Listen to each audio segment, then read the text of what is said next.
How's it going, everyone? I want to go over something that's a little unfortunate, but an unfortunate reality when it comes to gaming and this digital era that we are going into.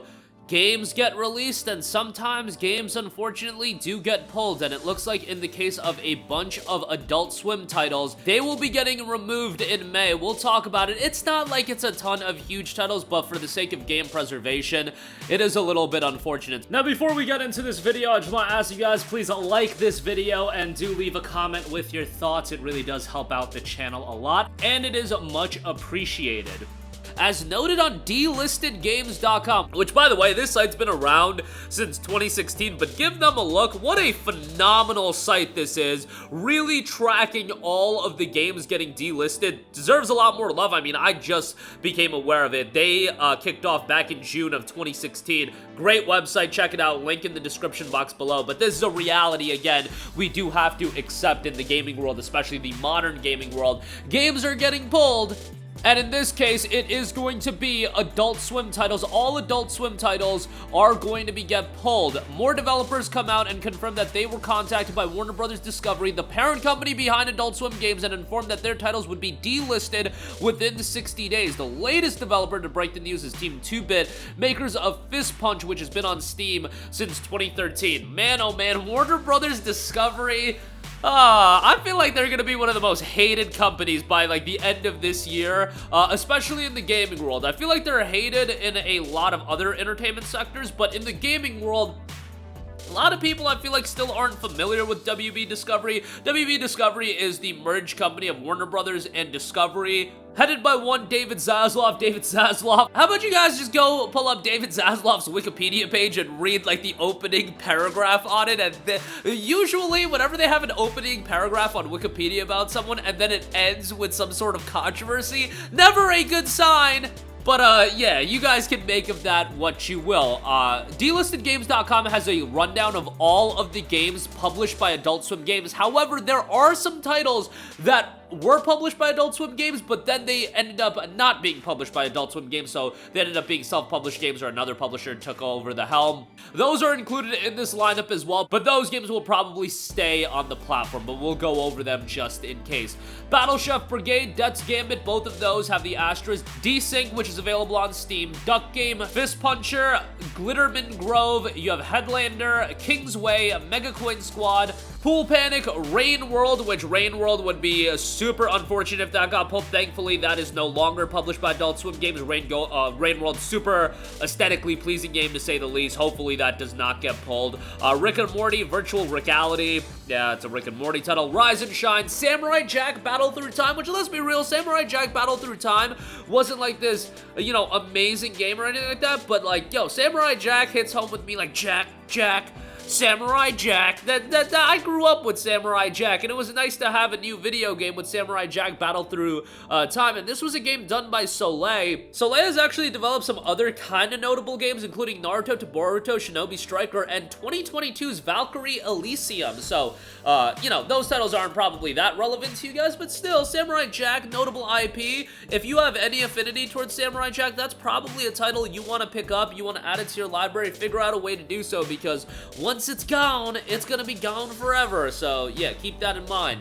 Small radios, big televisions, Sound Dodger, Super House of Dead Ninjas, Super Puzzle Platformer Deluxe, Traverser, Volgar the Viking, which is no longer published by Adult Swim Games, thankfully. Wasted, a post-apocalyptic pub crawler, Westerado, Double Barreled, you have Major Mayhem, and then Pocket Mortars as well. All of those games are to be pulled within 60 days. Now, again, some of those games, like a Death's Gambit, Rain World, thankfully, they are no longer published by Adult Swim Games, so they will probably be okay and stay on the platform. But this is just an unfortunate reality when it comes to digital games, especially digital license games. It's these licensing issues that is the big deal. I'll talk about it every time we talk about games getting pulled because of licensing issues.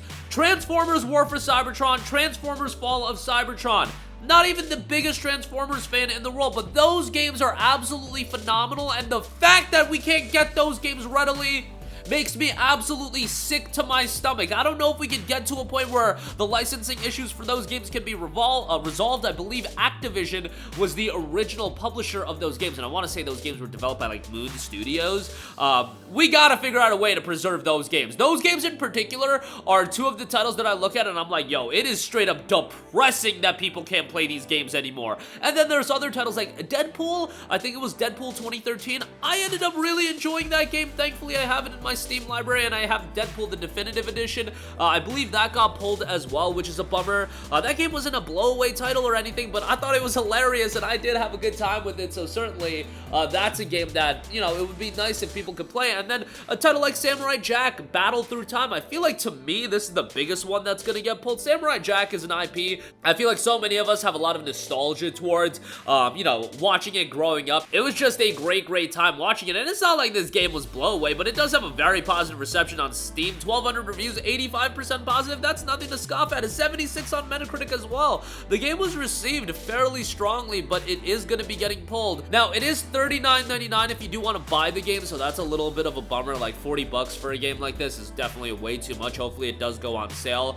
before it gets pulled, because that's always going to be an issue. Now, there was a physical copy released by Limited Run Games, but guess what? That goes for a pretty penny. So, like, yeah, you ain't trying to get that. And, you know, the crazy thing is, after this game gets pulled, that limited run copy of it probably gonna shoot up in value as well, because that would be the only way to get a copy of the game with it getting pulled from various digital storefronts. So if you guys have, for whatever reason, if you have a physical copy of Samurai Jack Battle Through Time, I could see that being quite the collector's item, to say the least. And then you've got other games getting pulled as well. Again, this is just one of the more unfortunate things in this new era of gaming. If you do want to preserve games, it's really difficult to do so when you talk about licensing factors in there as well. If you guys don't know, licensing agreements, whether it be music, cars for a lot of these racing games, they have a term in which you can utilize that content and sell that game utilizing said content, but once that licensing agreement expires,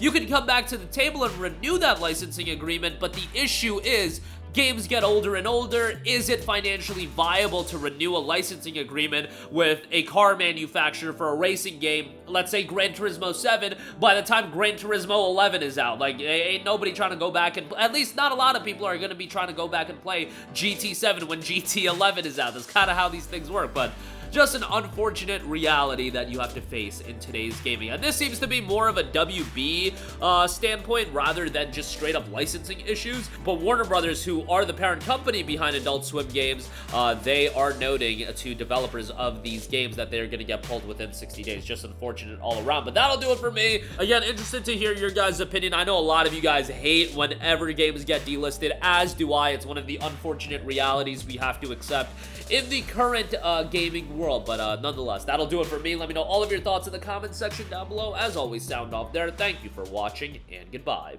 Hey guys, we hope you enjoyed the video, and if you did, make sure to hit the subscribe button, and if you're already subscribed, do us a favor and hit the bell icon. This way you'll be notified whenever we post a new video. That's the best way to keep up with all of our uploads, and we usually try to upload 2 videos a day. And with the bell icon hit, you'll be notified whenever we do upload a video. As always, thanks for watching.